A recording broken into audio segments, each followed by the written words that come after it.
다 함께 말씀 읽겠습니다. 오늘 말씀은 시편 74편입니다. 시편 74편 1절부터 11절 말씀입니다.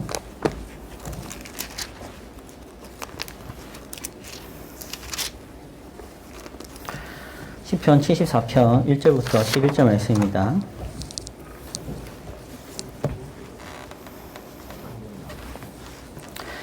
구약 성경 855면에 있습니다. 시편 74편 1절부터 11절 말씀입니다. 네, 다 찾으셨습니까? 시편 74편 1절부터 11절입니다. 함께 교독하도록 하겠습니다. 제가 먼저 읽고 그 다음 여러분 읽으시면 되겠습니다. 하나님이여, 주께서 어찌하여 우리를 영원히 버리시나이까? 어찌하여 주께서 기르시는 양을 향하여 진노의 연기를 뿜으시나이까?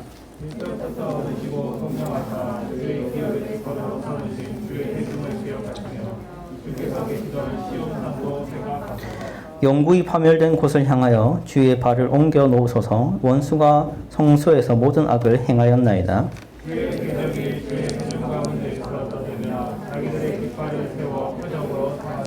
그들은 마치 도끼를 들어 삼림을 베는 사람 같으니이다.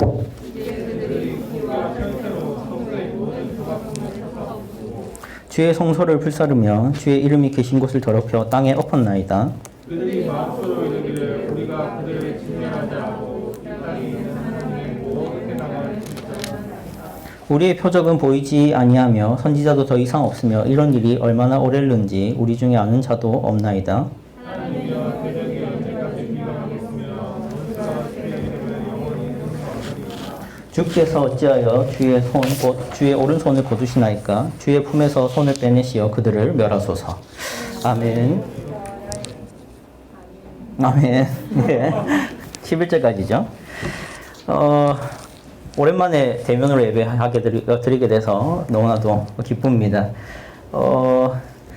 시편을 오늘 다루게 되는데, 원래 요한복음 하다가 시편으로 돌아온 이유는 이제 우리가 매일 성경 본문을 따라서 하기 때문에 이제 시편으로 갑자기 넘어온 겁니다. 그래서 당황하지 마시고, 제가 제일 당황한 것 같은데, 그리고 찬송가는 이제 앞에 성령 찬송으로 부르고 끝내도록 하겠습니다. 성령 찬송으로 드리는 이유가, 성령 찬송이 이제 성부, 성자, 성령 삼위 하나님에 대한 찬송이기 때문에 그것으로 시작하는 것이 가장 성경적이고 좋다라고 생각해서 이제는 따로 찬송가 없고 앞에 성령 찬송으로 끝내도록 하겠습니다. 오늘 말씀을 좀 이제 나누기 전에 얘기를 좀 할 게 있습니다. 전도사님 얘기를 좀 약간 해볼게요. 전도사님이 성경은 진리다라고 확신하게 된 계기가 뭘까에 대해서 얘기를 할게요. 여러분에게 좀 이해되기 쉽게 말한다면, 전도사님이 성경을 믿기로 한, 이 말씀을 받아들이기로 한 과정에 대해서 설명을 좀 드리도록 하겠습니다. 이걸 설명하는 게 어떤 유익이 있느냐? 여러분도 성경을 진리로 받아들이기까지 근거가 있고 이유가 있어야 되니까, 그것을 좀 저랑 다 똑같은 이유로 신앙을 가지지는 않겠지만 그래도 혹시나 참고가 되지 않을까 해서, 전도사님은 어떻게 성경을 진리로 받아들이고 했느냐, 이 과정을 좀 얘기를 드릴게요. 전도사님이 신앙을 이렇게 확신 있게 가지게 된 때는 중학교 3학년이에요. 중학교 3학년. 그 전까지는 교회 그냥 뭐 치토스 주고 뭐 과자 주고 달란트 잔치하고, 아니면 뭐 어디 맛있는데, 아니면 스케이트장 이런 데 보내준다니까. 중학교 2학년 때까지는. 중학교 1학년 때는 뭐 저 담당 선생님은 저를 PC방을 보내줬어요. 예배 마치면 PC방을 가도록, PC방 쿠폰을, 그때는 PC방 쿠폰 같은 것도 PC방에서 이제 사기도 했고, 아니면 저를 데리고 가서 PC방에서 이제 1시간 끊어주고, 이런 것 때문에 저는 중학교 1학년 때는 교회를 다녔죠. 오늘 맘스터치 준다고 합니다, 여러분. 고맙죠? 우리 선생님이 아주 센스 있게 준비했습니다. 뭐 얘기하다가 말았죠? 그래요. 그렇게 이제 했는데, 언제 그러면 성경을 이제 진리로 받아들이고, 이 성경이 정말 맞는 말 같다, 이렇게 확신하게 된 때가, 과정이 뭐냐 했을 때, 이 배경을 좀 얘기를 해야겠어요. 전도사님의 인생 배경, 어떤 배경이냐 했을 때, 전도사님은 어렸을 때부터 왕따를 많이 당했습니다. 왕따. 그리고 왕따를 당한다는 건 단순히 뭐 따돌림을 당한다 넘어서서 이게 폭력도 당했습니다. 폭력. 그 누구에게 주로 당했냐? 뭐 당연히 학교죠. 학교 아니면 동네.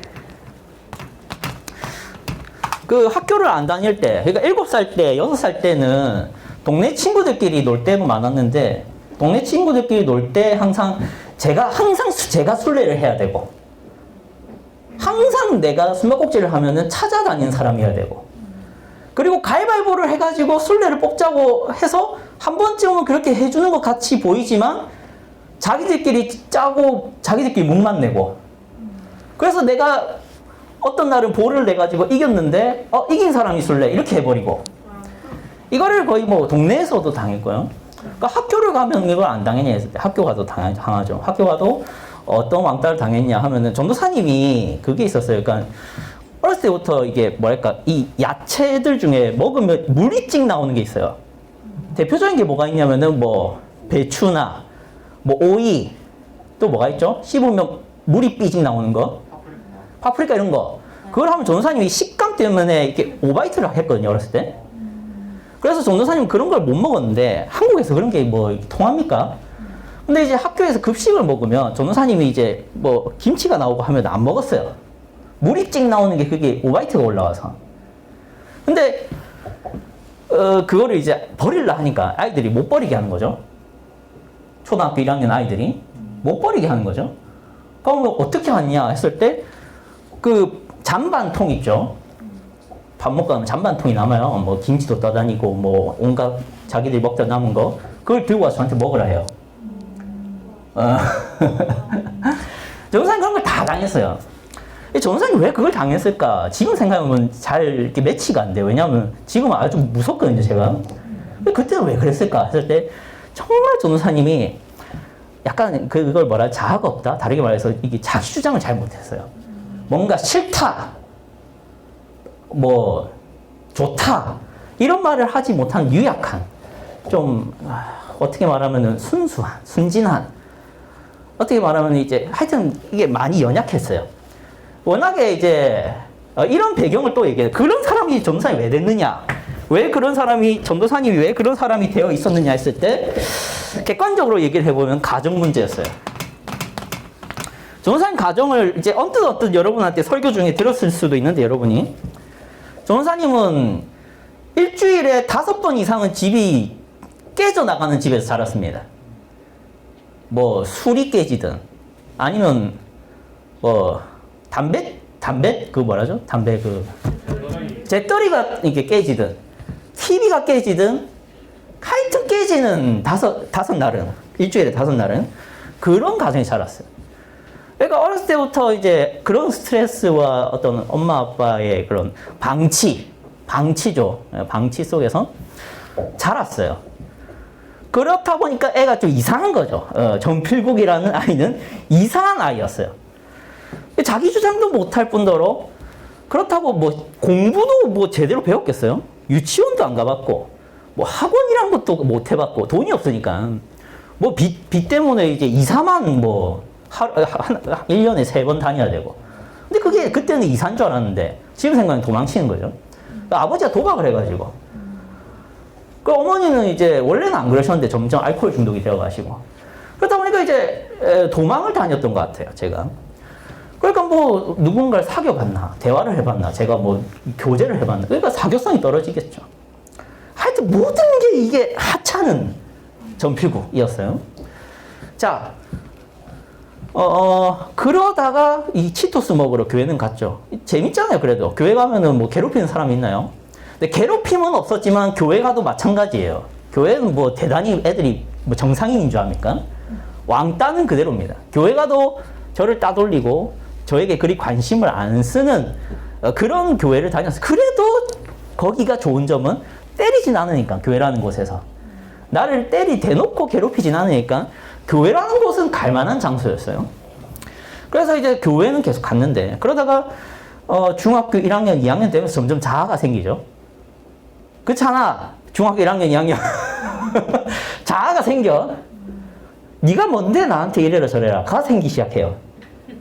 그 전까지는 지우개 좀 주워줘 하면은 그래 지우개 주워줄게.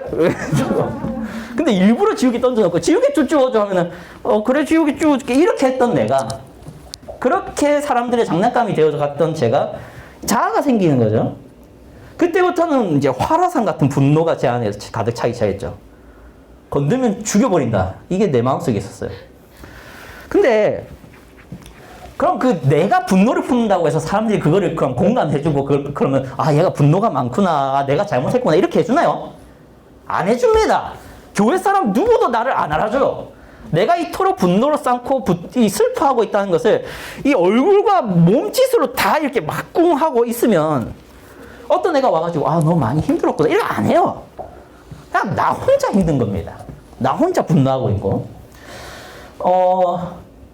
그러다가 성경 말씀을 계속 듣고 있었죠. 말씀을 듣고 있었고 성경을 보기도 했는데 그러면서 이 성경이 진리다라는 확신은 어디서 들었냐. 이 전도사님의 주관적인 얘기일 수도 있어요.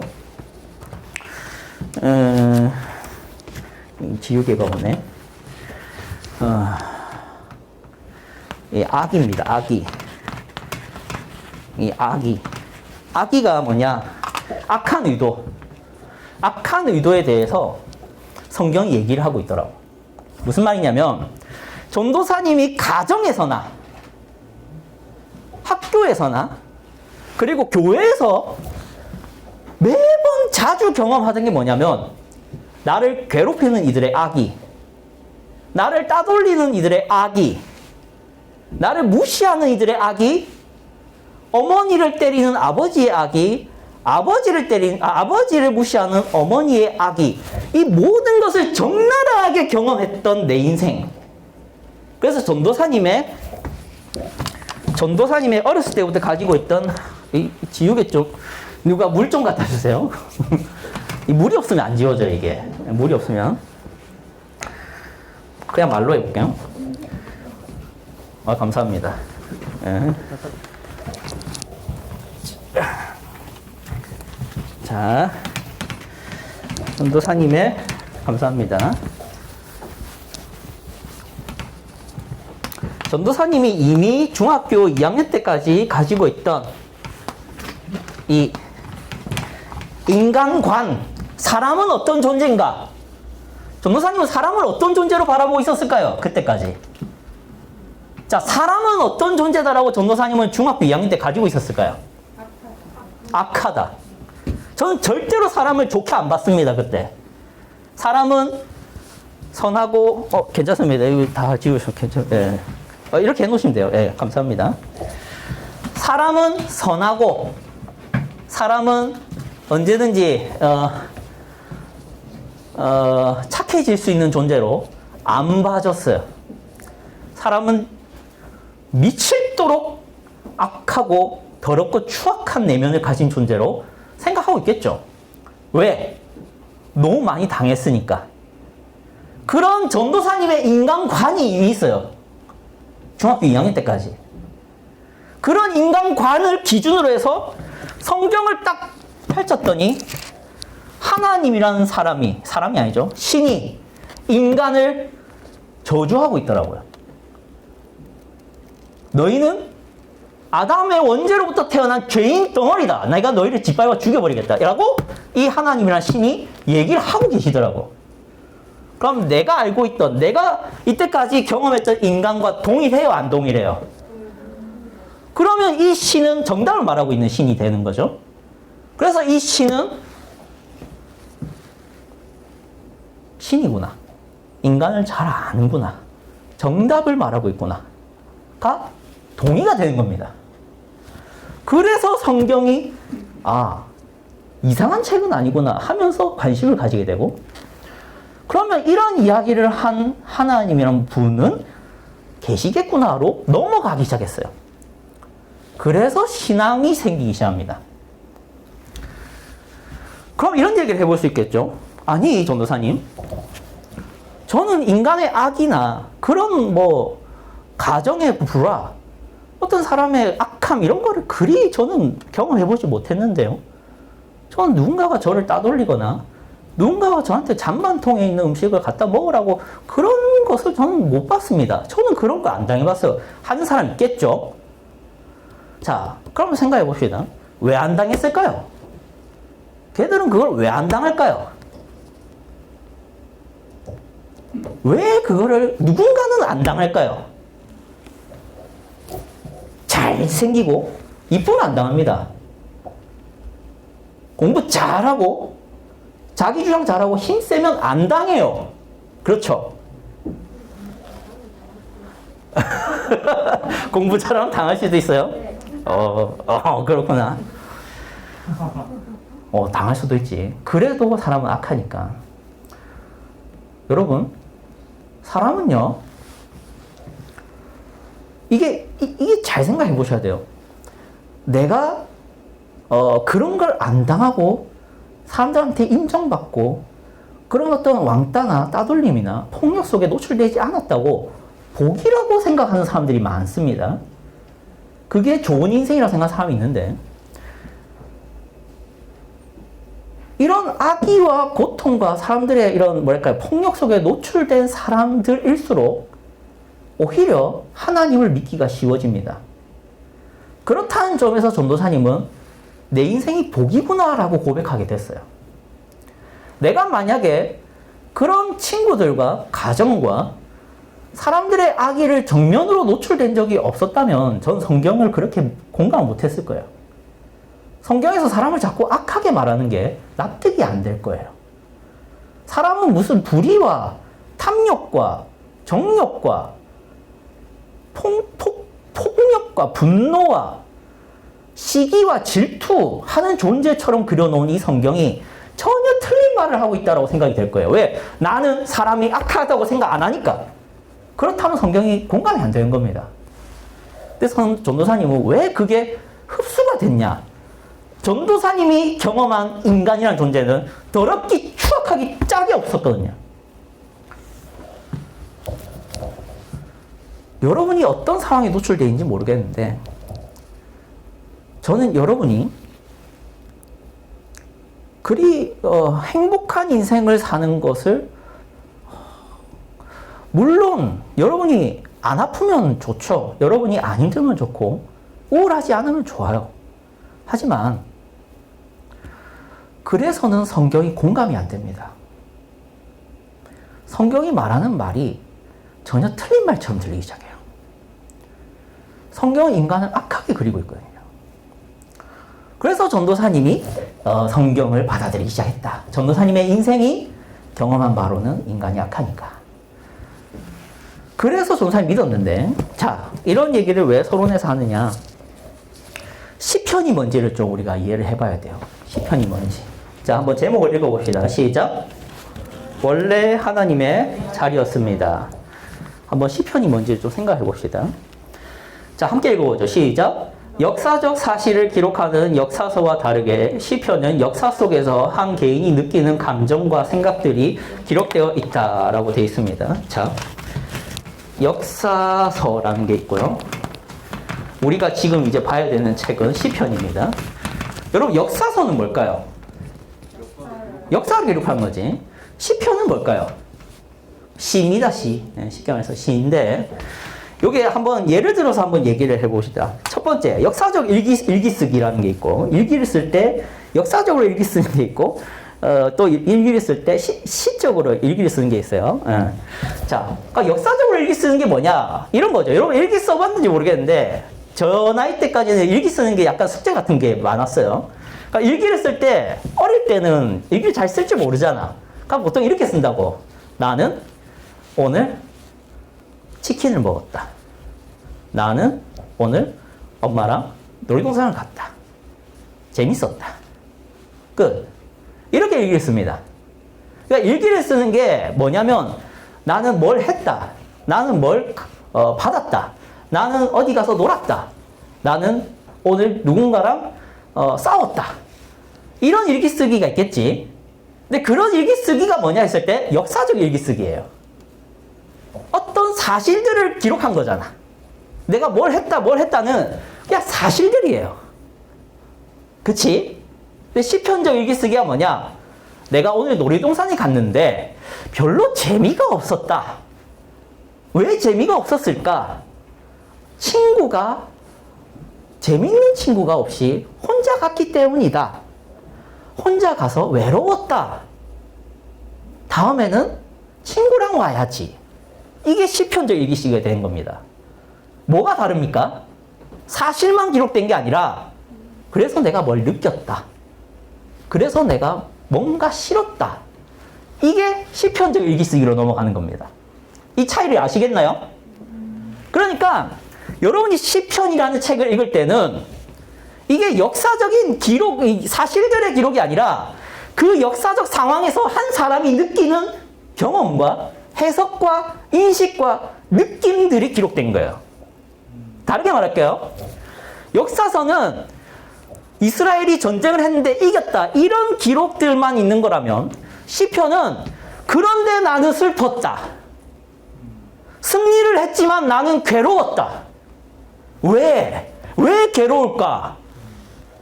하나님이 없어서 괴롭다. 이게 시편이 됩니다. 그래서 여러분이 시편을 읽을 때는 그냥 뭔가 어떤 기록, 어떤 역사적인 기록을 읽는 게 아니라 어떤 한 그리스도인이, 어떤 한 신자가 상황을 해석하고 상황에서 어떤 감정을 느끼는지를 주의 깊게 살펴야 돼요. 그걸 한번 오늘 좀 보도록 합시다. 오늘 시편 74편인데 이거 한번 읽어봅시다. 시작. 동일한 상황을 겪을 수는 있지만 동일한 반응을 보이지 않을 수 있습니다. 이게 무슨 말이냐? 자, 보세요. 누군가는 이게 나랑 내 동생이랑 이제 형제가 있다 합시다. 나랑 내 동생이랑 같이 놀이동산에 갔어. 근데 일기는 다를 수가 있잖아. 어떻게 다를 수 있어? 나는 놀이동산 갔다로 똑같이 시작할 수는 있어. 근데 형은 재미있었다가 나올 수 있지. 근데 동생은 뭐가 나올 수 있어요? 재미가 없었다가 나올 수 있잖아. 왜 이런 일기의 차이가 나나요? 왜 이런 차이가 나나요? 그렇지. 생각이 다르잖아. 근데 이 생각이 다른 게 왜 나타나냐면은 사람이 달라서요. 자, 그것처럼 신앙인이 느끼는 해석하는 관점과 비신앙인이 해석하는 관점이 다를까요? 같을까요? 달라야 하죠. 그래서 시편을 읽으면 내가 신자인지 아닌지가 드러납니다. 이거 이해하셔야 돼요. 시편을 읽으면 내가 신자인지 아닌지가 드러난다고요. 이게 무서운 거예요. 여러분 시편 무서워해야 됩니다. 역사서 같은 경우는 차라리 그냥 역사적 기술이니까 상관이 없지. 근데 시편은 신자가 느끼고 있는 거예요. 그래서 비신자가 시편을 읽으면 공감이 안 됩니다. 공감도 안 될 뿐더러 전혀 전혀 느낌이 안 와요. 왜? 신자가 해석하는 것으로 시편이 쓰이고 있으니까. 비신자는 그 상황을 전혀 다르게 해석하겠죠. 넘어갑시다, 그러면. 74편 봅시다. 제가 다 정리해왔어요. 1절. 하나님여 주께서 어찌하여 우리를 영원히 버리시나이까? 어찌하여 주께서 기르시는 양을 향하여 진노의 연기를 뿜으시나이까? 이게 같은 뜻을 다르게 그냥 표현한 거예요. 이게 둘이 같은 말입니다. 그렇게 하시면 되고. 이게 뭐냐? 이 처한 상황을 보며 해석한 자기 생각이죠. 그러니까 하나님이 왜 나를 버렸냐? 그런 얘기를 갑자기 하는 거예요. 왜 버렸다고 생각할까요? 어떤 상황이 있겠지. 근데 그 상황에 대해서 자기가 느끼기에는 하나님이 버린 것 같다는 거야. 신자만이 이런 해석을 하는 거예요. 그러니까 어떤 상황이냐 했을 때 이 3절부터 그 상황이 나와요. 봅시다. 영구히 파멸된 곳을 향하여 주의 발을 옮겨 놓으소서. 원수가 성수에서 모든 악을 행하였나이다. 그러니까 이 상황이 뭐냐? 원수라는 어떤 사람들이 성소, 그때 당시로 말하면 성전이지. 지금으로 치면은 뭐 교회가 될 수 있을까 모르겠는데 성전을 더럽히는 거야. 와가지고 진짜 하나님의 성전을 막 뒤집어 엎어 파괴하고 그런 상황 속에 있어요. 4절. 주의 대적이 주의 회중 가운데서 떠들며 자기들의 깃발을 세워 표적으로 삼았나니. 그러니까 하나님의 백성인 이스라엘 사람들 가운데 이 이방인들이 들어와서 하나님을 안 믿는 사람들이 들어와가지고 막 떠들고 막 소리치고 권력을 누리고 괴롭히는 거야. 그리고 5절. 그들은 마치 도끼를 들어 산림을 베는 사람과 같으니이다. 이제 그들이 도끼와 철퇴로 성소의 모든 조각품을 쳐서, 그러니까 성전에 하나님의 여러 가지 이런 기구들이 있는데 그걸 다 깨부수고 있는 거지. 7절 주의 성소를 불사르며 주의 이름이 계신 곳을 더럽혀 땅에 엎은나이다. 그들이 마음속으로 이르기를 우리가 그들을 진멸하자 하고 이 땅에 있는 하나님의 모든 회당을 불살랐나이다. 그러니까 하나님을 예배하는 모든 장소들을 불사르기 시작했다는 거예요. 9절 우리의 표적은 보이지 아니하며 선지자도 더 이상 없으며 이런 일이 얼마나 오래는지 우리 중에 아는 자도 없나이다. 무슨 말이냐면은 이런 위급한 상황마다 어떤 하나님의 선지자들이 있거나 아니면 하나님의 기적이 일어나서 이 대적들을 뭐 뒤집어 엎거나 이겨야 되는데 그런 일이 안 일어나고 있어요. 그런 이제 여기까지 이게 지금 이 시편 74편을 쓴 사람이 경험하고 있는 보고 있는 현실이에요. 이게 상황이라고. 자, 여기까지. 그럼 그 상황을 신자가 해석하는 것과 비신자가 해석하는 게 다르다고요.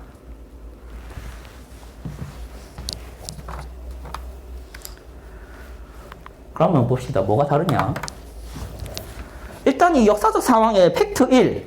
팩트 1이죠. 팩트 1. 아까 역사적 상황 얘기했잖아. 지금 인적인 피해가 있습니까? 없었어요. 뭐만 피해를 받았어요? 성소. 성소만 지금 깨지고 부서지고 있지. 누군가를 죽였나이다 이런 말 없잖아. 그치? 두 번째 팩트. 성소와 회당과 같은 종교적인 것들의 피해만 존재한다. 맞지? 세 번째, 하나님은 이때 아무 조치도 취했다 안 했다? 취하지 않았다. 왜? 선지자도 없고 기적도 안 일어난다니까. 이게 팩트예요. 근데 질문 1, 2가 생기지. 1. 종교적 피해는 악인가 아니면 악이 아닌가? 이거 질문해 볼 수 있겠죠. 자, 여러분. 이 얘기를 제가 왜 하냐면은 우리는 보통 뭐 때문에 기도할까요? 그러니까 자기 자신 맞는데 무엇을 더 비중 있게 다루냐고요. 우리는. 뭘 더 악한 것으로 생각하고 뭘 더 슬픈 현실로 생각하고 뭘 더 안타깝게 생각합니까? 그렇지. 내가 가난해지고 내가 피해를 보고 내가 무시를 당하고 육체적으로 뭔가 건강이 나빠지면 정말 위험한 상황이라고 인식하고 기도합니다. 근데 이 기자는 지금 뭐 때문에 기도하죠? 성소가 무시당하고 파괴당하는 것이 안타까워서 기도를 합니다. 다르죠? 세상 사람들도 기도할까 안 할까요? 합니다. 다 모든 종교는 기도라는 게 있을까요? 없을까요? 있어요.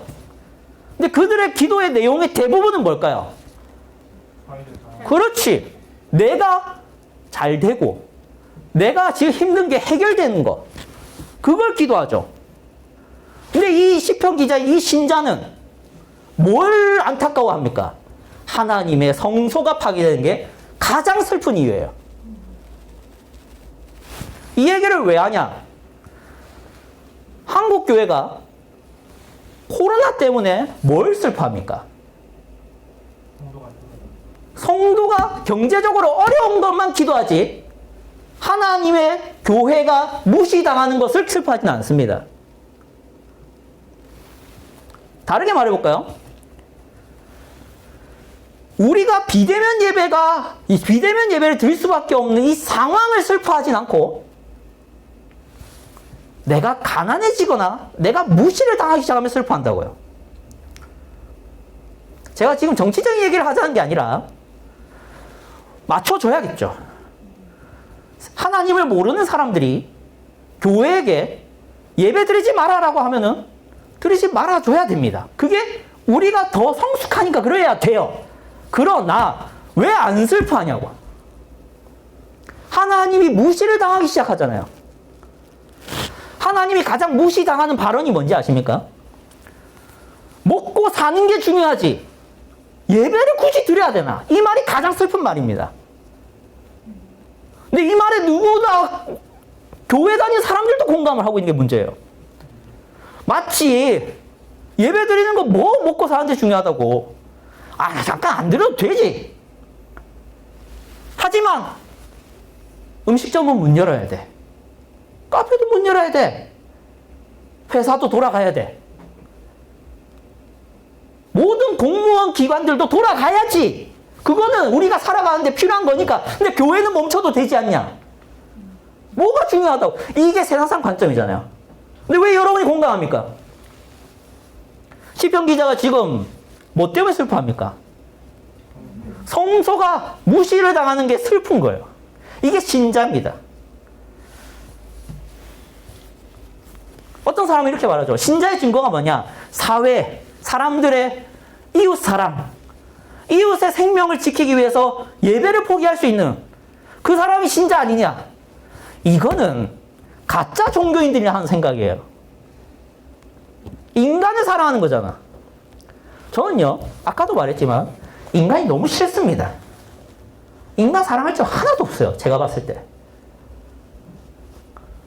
사람들로부터 항상 선의만 받고, 가족으로부터 선의만 받고, 친구들로부터 인정만 받은 사람들은 제 말에 공감을 못 하겠죠. 왜? 내 주변 사람은 다 착하니까. 근데 여러분이 얼굴만 조금만 더 못생겨 보세요. 솔직하게 말하는 겁니다. 조금만 더 못생기고 조금만 더 말주면 없어 보세요. 조금만 더 실력 없고 조금만 더 공부를 못 해보세요. 조금만 더 가난해지시고 조금만 더 무식해져 보세요. 바로 무시하기 시작할 겁니다. 사람들이 여러분을 사랑하는 게 아니에요. 여러분의 힘을 사랑하는 거, 여러분의 잘남을 사랑하는 겁니다. 그래서 선의를 베푸는 거예요. 착각을 하지 맙시다, 우리. 사람은 선하지 않아요. 하나님의 말씀이 그리 말합니다. 가진 사람들이 불쌍한 점이 그거예요. 사람이 악한 것을 경을 못해요. 항상 자기한테 쪼아리니까. 굽신굽신하니까 자기한테. 가난해져 보세요. 무시당합니다. 그럼 인간이 악한 줄 알죠.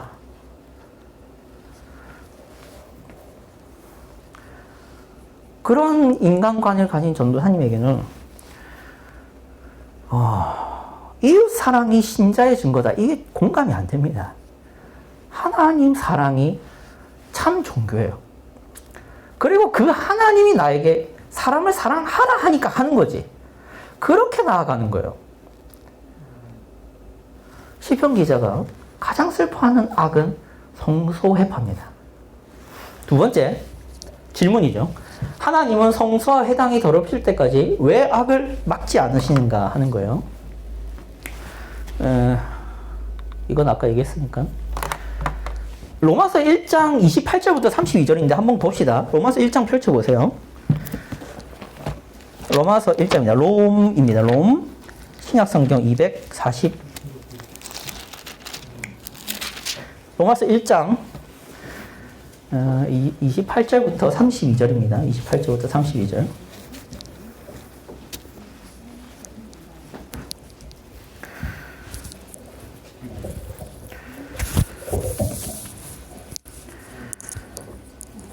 네, 로마서 1장 28절부터 32절입니다. 239면이 있습니다. 네, 5절입니다. 교독하도록 하죠. 제가 먼저 읽도록 하겠습니다. 또한 그들이 마음에 하나님 두기를 싫어하며 하나님께서 그들을 그 상실한 마음대로 내버려 두사 합당하지 못한 일을 하게 하셨으니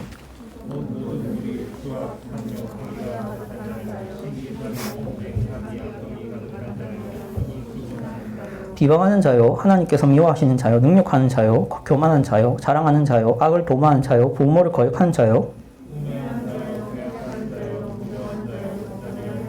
그들이 이 같은 일을 행하는 자는 사형에 해당한다고 하나님께서 정하심을 알고도 자기들만 행할 뿐 아니라 또한 그런 일을 행하는 자들을 옳다 하느니라. 자, 여러분 28절 다시 보시면 마음에 하나님 두기를 싫어하며, 다르게 말해서 불신자들을 말하는 거죠. 하나님께서 그들을 어떻게 했다? 내버려 두사입니다. 여러분이 내버려 두사라는 말은 앞절에도 계속 나와요. 내버려 두사가 세 번 나옵니다. 여러분, 하나님의 심판이 뭐냐 했을 때 우리는 종종 하나님이 악을 행한 사람을 직접 잡아가지고 뭐 목을 비틀든지 번개를 내려쳐서 죽이든지 하면 하나님의 심판이 있지, 그걸 지금 이루어지지 않고 있으니까 하나님 없다, 이렇게 말하는 사람도 있습니다. 근데 이 성경은 뭐라냐, 내버려 두사로, 내버려 두는 게 하나님의 심판이랍니다. 자, 내버려 두는 게 왜 하나님의 심판인지에 대해서 얘기를 좀 해보죠. 내버려 두는 게 왜 하나님의 심판이냐, 이걸 증명을 좀 해보겠습니다. 자, 이런 좀 적나라한 얘기를 좀 하도록 할게요. 포르노 영상을 만드는 회사에 사장이 있습니다. 그렇죠? 근데 그 사장도 결혼을 했습니다. 그럼 아이가 있겠죠? 그래서 이 사장은 이 포르노물이 악인 줄 알아요. 자기도 알아요. 하지만 뭘 위해서는 만들어야 되죠? 돈을 벌려면 만들어야 되죠. 왜? 돈 벌어서 뭐 하려고? 내 자식 먹이시려고. 그렇죠? 자, 그런데 자기 딸이 어느 날 성폭행을 당한 겁니다. 성폭행을 당했어요. 그럼 아버지가 화가 날까 안 날까요? 화가 납니다. 내 사랑하는 딸. 그쵸? 근데 그 성폭행범이 알고 보니까 내 포르노물을 보고 따라했네? 자, 내버려 두는 게 왜 심판이 되냐? 어른들이 만든 죄악의 문화가 결국 여러분에게 떨어집니다. 그리고 여러분은 또 그 죄악의 문화를 따르겠죠. 그러면 당연히 그 죄악의 문화에 물든 사람이 여러분의 가족을 똑같이 괴롭힌다면 여러분의 죄가 여러분의 가족을 괴롭히는 겁니다. 무슨 말인지 이해가 안 되는 표정이신데 또 다르게 말해볼게요. 내가 도둑질을 해서라도 돈을 벌어야겠어서 도둑질을 했어요. 그래서 내 가족들을 먹여 살립니다. 자, 그런데 내 자식이 또 누군가에게 도둑질을 당했어요. 자, 그런데 그 누군가가 한 도둑질이 내가 했던 도둑질이잖아. 그러니까 인간을 한 개인으로 보지 말고 공동체로 보세요. 이 인간 인류를 하나님이 죄인들을 내버려 두는 게 심판이 아닙니까? 여러분이 앞으로 당하는 모든 분노할 만한 상황들은 여러분이 저지른 죄가 또 누군가에게 임하는 것처럼 여러분 위에 있는 사람이 내버려둠을 당해서 여러분에게 하는 겁니다. 여러분 위에 있는 사람이 하나님의 내버려 두신 가운데 시기와 탐욕과 분노로 밑에 사람들한테 행했을 때, 우리 군대 다녀온 사람 있으니까 또 얘기를 해볼게요. 우리 경선 선생님, 예, 군대 얘기를 좀 해볼게요. 이 내리갈굼이라는 게 있고 부조리라는 게 군대에 있습니다. 그렇죠? 그 내리갈굼이라는 게, 부조리라는 게 위에 분들이 만들어 놓은 거예요. 밑에 애들 괴롭히려고. 자, 그런데 그걸 내가 당했어요. 근데 그걸 왜 당했을까? 하나님이 그들을 내버려 둬서겠죠. 근데 하나님이 또 나를 내버려 두신다면 내가 당한 이 고통이 또 누군가에게 임하는 겁니다. 그럼 내가 이걸 당했다는 것은, 내가 이걸 당하고 있는 것은 하나님이 나를 내버려 두신 결과라는 거예요. 인간의 모든 고통은 인간이 만들어냅니다. 그 하나님이 내버려 두신 게 심판이 아닙니까?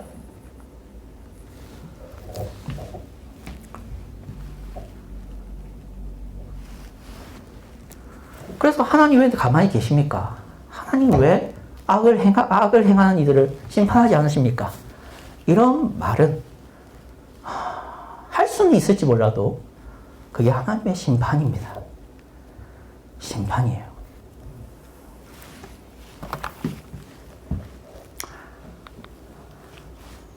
그리고 한 가지 추가 질문을 좀 더 할 수 있겠어요? 자, 특별히 지금 이 시편 74편에는 다른 어느 종류의 죄가 아니라 뭐에 대한 이 죄악이죠? 이 악인들이 누군가를 괴롭혔다 이런 얘기를 하고 있는 게 아니잖아요. 특별히 무슨 죄를 말하고 있어요? 어디를 더럽히는? 성소를 더럽히는 죄를 말하고 있죠. 이게 더 큰 심판인 게, 잘 보세요. 성소는 뭐 하려고 하나님이 주신 것일까요? 죄를 사하시기 위해서. 결국 우리를 위해서 만들어준 게 성소입니다. 근데 그 성소를 우리가 회파하는 거예요. 이걸 뭐라 한다? 사다리 걷어차기라 할 수 있습니다. 내가 이 사다리를 타고 올라가야 되는 그 사다리를 내 손으로 치워버리는 거예요.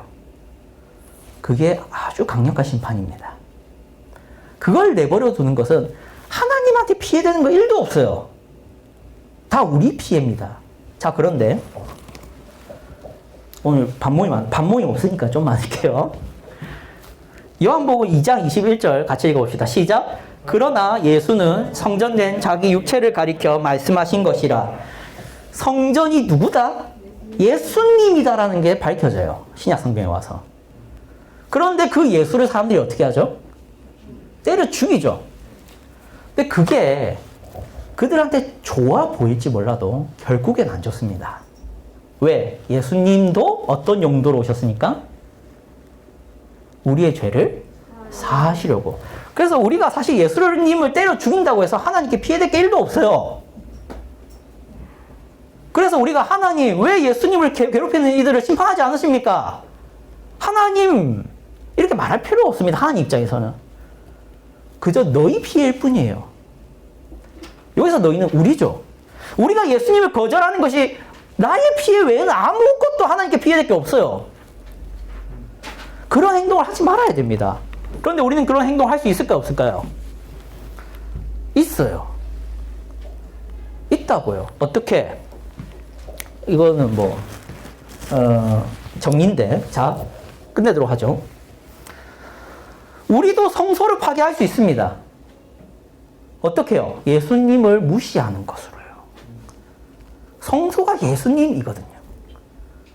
성소가 이스라엘의 죄를 해결하기 위해서 제사드리라고 만든 장소면 이제는 그리스도 예수가 성전이 되셔서 그리스도를 믿는 자들의 죄를 사하려고 해서 예수님이 오셨어요. 그런 예수를 매주 전파하는 곳이 교회라고 세워놨어요. 근데 그 교회를 무시하고 교회를 문 닫으려고 하고 교회에 나와도 예배를 드려도 말씀을 안 들으려고 아니면 애초에 이 말씀의 복음을 듣지 않으려고 거부하는 이들은 성전을 파괴하는 이들과 다를 바 없습니다. 그것이 그 자체로 심판이 됩니다. 예수를 거절하는 이들은 그 거절 자체가 하나님의 심판이고 내버려 둠이에요.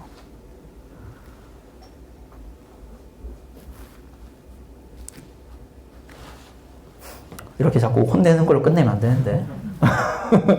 자, 그러나 여러분, 마무리입니다. 그럼에도 불구하고 주님은 죄인들을 위해 죽어주셨다는 것을 잊지 마십시오. 그리스도께서 자기를 때려 죽인 이들을 위해서 죽으신 겁니다. 성전을 파괴하고 회파하고 더럽힌 이들을 위해서 예수가 오셔서 죽어주신 겁니다. 그 말인즉슨 우리는 한심하게 살고 우리는 내가 하고 싶은 거 하면 살고 우리는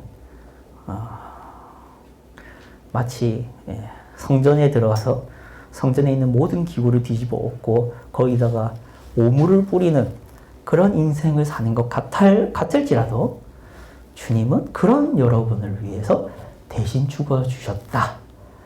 이게 복음이다 하는 겁니다. 이것을 잊지 마시고 나는 한심하지만 우리 인간 모두는 죄악되고 더럽지만 하나님은 의로우셔서 우리를 끝까지 포기하지 않으시구나. 이게 복음이라는 것을 잊지 마시고 그 믿음으로 사는 여러분 되길 바랍니다. 기도하겠습니다. 하나님 아버지 감사합니다. 우리가 이렇게 함께 모여서 시편 74편의 말씀을 가지고 함께 말씀을 나누었습니다. 우리가 시편의 저자처럼 시편의 기자처럼 상황을 해석하고 바라볼 수 있게 하여 주시옵소서. 우리가 불신자들처럼 인생을 생각하는 것이 아니라 신자답게 우리의 상황과 주변을 살필 수 있는 그런 우리의 모습이 있길 바랍니다. 또한 주님, 우리가 우리 하나님이 무시당하고 우리 하나님이 멸시당하고 만홀히 여기고 우리 하나님을 짓밟는 이들의 모습을 안타까워할 수 있는 저희 모두 되게 하시고 나 자신을 먼저 사랑할 것이 아니라 우리 하나님을 사랑할 수 있는 저희 모두 되게 하여 주시옵소서. 우리 인간들을 악하다고 생각하며 그런 우리 죄인들을 위해서 죽어주시고 이 더럽기 짝이 없는 하나님의 성전을 파괴하기 일수인 우리들을 위하여 이 땅에 오시고 인간이 되시고 인간의 손에 죽으시고 인간에게 무시당하신 인생을 살아가신 우리 예수님이 우리를 위해 존재하고 우리를 여전히 부르시고 있다는 것을 기억하며 우리 주님을 사랑할 수 있는 저희 모두 되게 하여 주시옵소서. 예수 그리스도의 이름으로 기도드립니다. 아멘. 다 함께